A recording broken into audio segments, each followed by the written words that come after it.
am credentialed, but I wasn't confident. And it's not just me. It's a lot of people that are like that. Like, I have not one but 2 degrees. And I came into the beauty industry because at first I started out in hotel and restaurant management. But I'm like, you got skills that are transferable, but you're so busy trying to stack yourself up to the next person that you can't even walk into your own space of genius. So that's when I realized people were telling me, but then I had to believe what they were saying. And then once you really, like, you snap, that light bulb go off, you like, I've been this shit.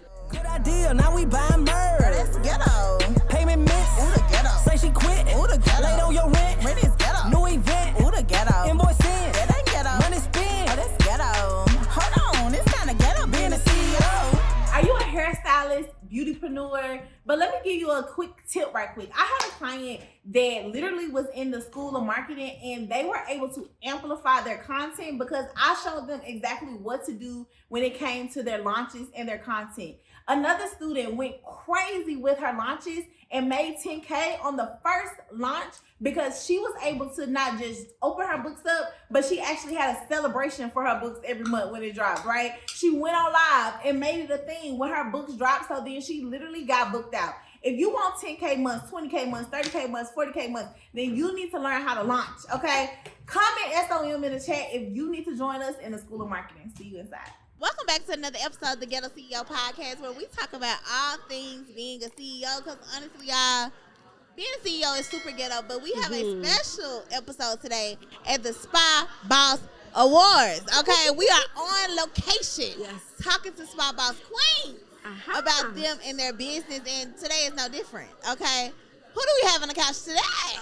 Oh, hello, everybody. My name is Rosalyn, better known as Miss Honeybee Beauty on all social media platforms. And I'm so happy that I get to sit on this couch and talk to you. Listen, Rosalyn, I'm ready to get in. Can I get in your business?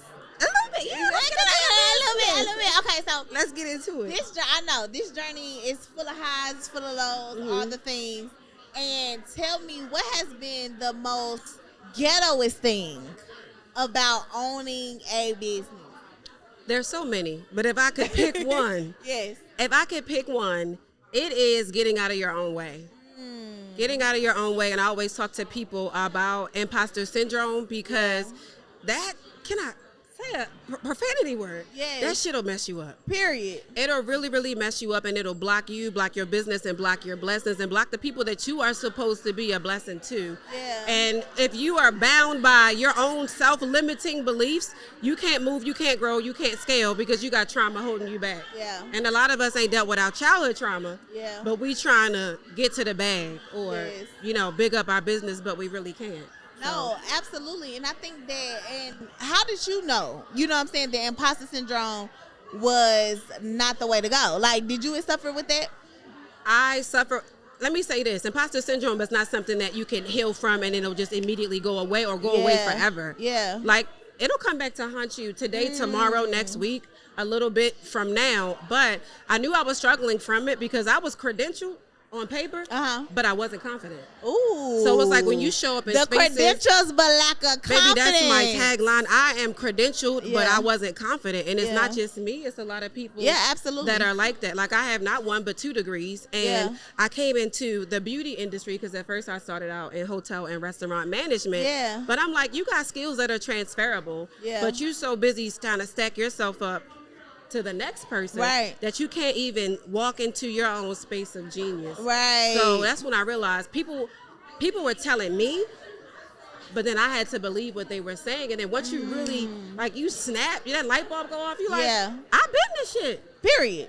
And it's not like you have this thing where you're not supposed to be boastful, you're not supposed to be too prideful, but in some situations you gotta know I am her. I am her, I am that girl. Yeah, she is she, 101. Baby, I am her, I'm that girl. And if you gotta talk to yourself and talk yourself up like that to get through it, to get to whatever it is you're trying to do, then you just do it. You got to. I love that. Okay, so tell us a little bit about your business. So I am from Baltimore, Maryland. Woo, woo, woo. Big Come up on, to Baltimore. the East Coast.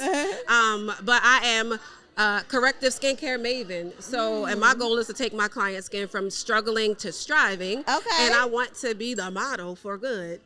For good skin. Yes. But I specialize in corrective skincare, like I said, but body waxing and just making people feel confident.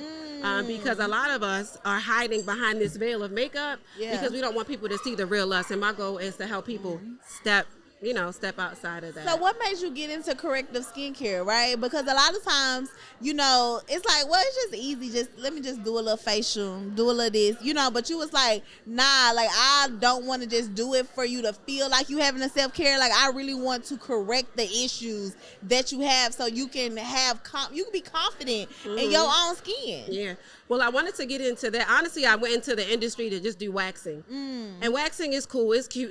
You can get to the money quickly. Yeah. But I think corrective skincare is not just me topically putting something on somebody's skin. It's soul work. Yeah. And a lot of people are really afraid to be vulnerable and to really show their real skin. Yeah. And it ties to every facet of their life. Yeah. Baby, if your skin ain't right, you don't want to go to work, you don't want to go outside, you don't want to go to that social function. Facts. I even have women that don't even want to be themselves in bed with their partner. Wow. Because of what their skin looks like. Wow. So it's deeper. Like once I tapped into that, and it's like, I got to explore that. And the big part about it is it's not just topical.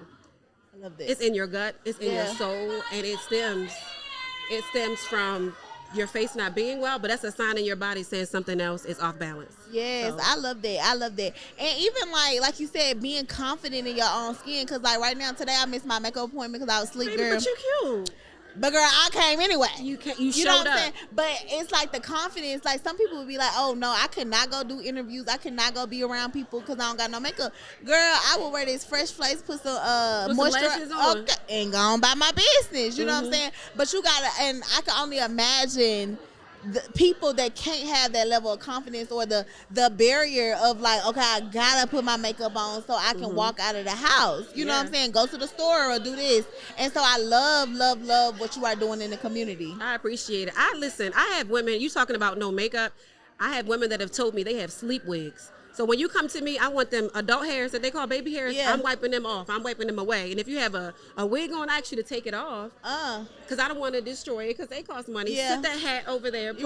Hang your hat up. Yes. But I have women that don't want to even take their hats, their wigs off. Yeah. And I said, well, what do you do with your man? She was like, oh, I have a sleep wig. It's so deep. I was like, excuse me? A sleep wig? I've never heard. It was the first time I heard of it, but like, I was shocked, but I'm like, no, it's a bigger issue going on. No, it is, because there has to be a safe space for you somewhere. You know what I'm saying? In your own bed, your man ain't never seen your real hair. Man, because me and my man be in the bed with the bonnets on. Looking crazy. If you can't be vulnerable in your bed with your partner, then we have a bigger issue if you come in to get a chemical peel because you got dark spots on your face. Exactly. It's something else that's going on. Exactly. And I love that you even realize that, like, it's deeper than skin. You know what I'm saying? Let's talk about like what's really going on. What's really you don't really turn into a skin therapist. I am a skin therapist, and even to extend it, I'm looking to partner with businesses in my area that do not holistic work, partly holistic work, but it's hormone imbalancing. It's so many other things. And when you see something on your skin, like right now, I'm having a breakout, but I was like, I'm going to be on Monrae podcast. How I'm getting a breakout, but I want people to see the authentic and the real me. And this right here, this breakout, that's a signal that my body's telling me that something is off balance somewhere else. So again, I like to consider myself, I guess we just said something new, I'm a skin therapist. You a skin therapist. It is coined here on the Ghetto CEO podcast. I am a skin therapist. Yes. Y'all heard that right here first. Here first. I have put my stamp on it, okay? Stamp of approval. No, I love that because it's like utilizing the signs, right, that your body is showing you. Because in my face, like every time, like maybe a week and a half before my cycle comes on, my whole chin breaking out. And I'm like, okay, here we go, guys. Here we go, right? We go. And so utilizing that to know what's going on in your body, because sometimes you just like, I don't know, like, okay, let me just ignore it, or let me just try to pop it, or you know what I'm saying? Pop it, toothpaste it, alcohol it, St. Ives it. So that's why I'm looking for other doctors, nurse practitioners to partner to get hormone testing done. Yeah. Because it's really going to be a whole panel that tells you, hey, yeah, you're talking about your skin, but baby, this issue started 5 years ago. Wow. It started 5 years ago because your pancreas is not functioning properly. Wow. Your adrenal glands is just all over the place. Yeah. And it's just a snowball effect. So it's just the bigger picture for me. First of all, I'm all into that. You know what I'm saying? I want to know because I have a holistic doctor here in Atlanta, Dr. K, and she teaches me, like, with my blood, she'll get my blood panel or whatever, and she teaches me, like, okay, this means this. This means this. And, like, even utilizing what's going on in your body, it may be in your gut, it may be your vitamins and whatever, but that is why you are experiencing these things. It could be a deficiency. Yeah. I literally didn't know. I was like iron deficiency. Yeah. I had an iron deficiency. I was like, I don't know. She was like, girl, you know, you got like backup iron. You ain't have none of that. I was like, Lord. Maybe the reserve tank was gone. It was gone. She was like, girl, get to the place. Okay. Yeah. So, you know, I love what you're doing in the community. If somebody is watching this podcast and they like, man, like, I need to learn more about my skin. I need to tap in. How can they tap in with you and learn more about your skin? Do they have to be in Baltimore? I'm like, girl, I need a consultation. Like, what? That's the part I love about the World Wide Web. Yes. You do not have to be in Baltimore. I have clients in Hawaii. I'm in Baltimore. I have clients in, I keep saying this city like we're not a part of a state, but Baltimore is its own state. Baltimore, Maryland. But I have clients in Texas. I have clients in Hawaii. I have clients that even were stationed over in Japan. But the World Wide Web is where you find me. www.honeybeebeauty.com. That's honey spelled HUNNY. And of course, Miss Honeybee Beauty on Instagram and all social media platforms. I love it. I'm gonna have to give me one, y'all. I'm gonna let y'all know how it we do consultations. Yes. I'm excited. I'm excited. Well, y'all, this was another episode of the Ghetto CEO podcast. Make sure y'all like, comment, and subscribe. Hold this up. And hold on, we got a surprise for y'all. We got a surprise. Okay, period. We talked about imposter syndrome earlier, and this is my new merch, my brand. Period. And we want you guys to actually tap into this because whether you are a business or whether you're in the beauty business, whether you in any type of business that you're in, this message applies to moms, to dads, to anybody. You are an imposter and you're standing in your own way. And I need you to know that you've been lit. You've been this shit respectfully. Right. Okay? Respectfully. So, on the website, get these now. Get those now, right?